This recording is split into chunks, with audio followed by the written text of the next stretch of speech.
Hi friends, welcome to Dana's Way. இன்னைக்கு நம்ம கிச்சன்ல சாதத்துக்கு தொட்டுக்கிறதுக்கு காரசாரமா ஒரு கனவா தொக்கு செய்ய போறோம். வாங்க வீடியோக்குள்ள.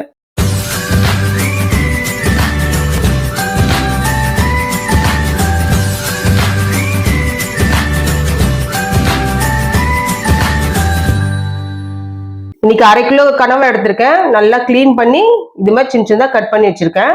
அதுக்கு தேவையான பொருட்கள்லாம் நறுக்கி வச்சாச்சு. நான் ஒன்னொன்னா காமிக்கிறேன் செய்யும்போது.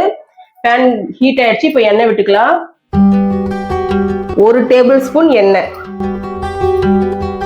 1 ஸ்பூன் கடுகு,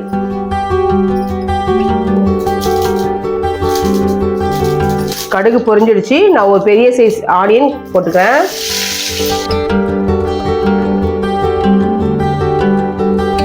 கருவேப்பிலை ஒரு கொத்து, ஒரு பச்சை மிளகாய்,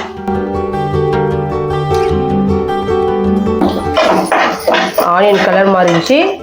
இப்போ நம்ம இஞ்சி பூண்டு போட்டுக்கலாம். 1 ஸ்பூன் இஞ்சி பூண்டு விழுது. இது கூடவே ஒரு தக்காளி, சின்ன சைஸ் தக்காளி,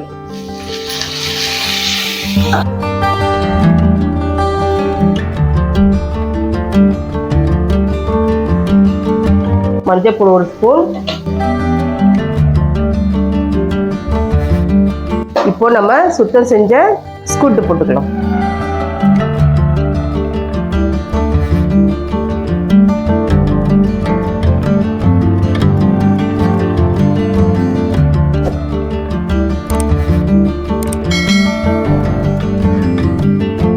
இல்லை தண்ணிலாம் சேர்க்க போகிறதில்ல, கனவாவே தண்ணி நல்லா விட்டு வரும்.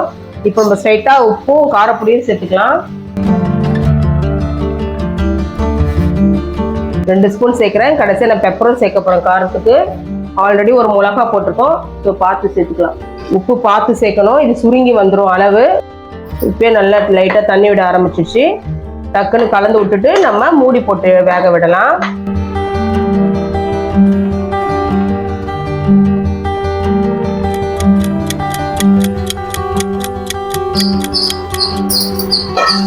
கரெக்டா 2 நிமிஷம் ஆயிடுச்சு. தண்ணி நல்லா விட்டுருக்கு. நீங்க நல்லா வதங்கட்டோன்ட்டு டிவி முன்னாடி உட்காந்தீங்கன்னா ரப்பர் மாதிரி ஆயிடும். ஸோ இது பார்த்து இறக்கணும். ஒரு கலர் விட்டு திரும்ப மூடி போட்டுக்கலாம்.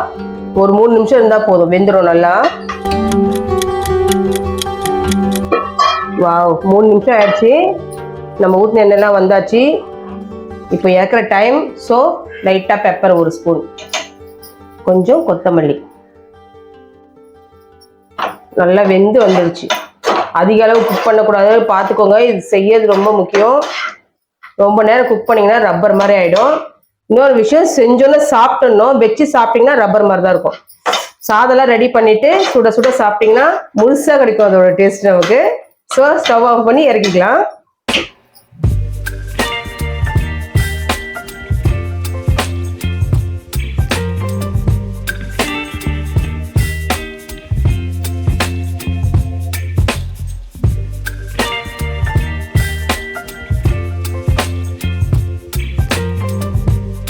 காரசாரமான கனவா தொக்கு ரெடி.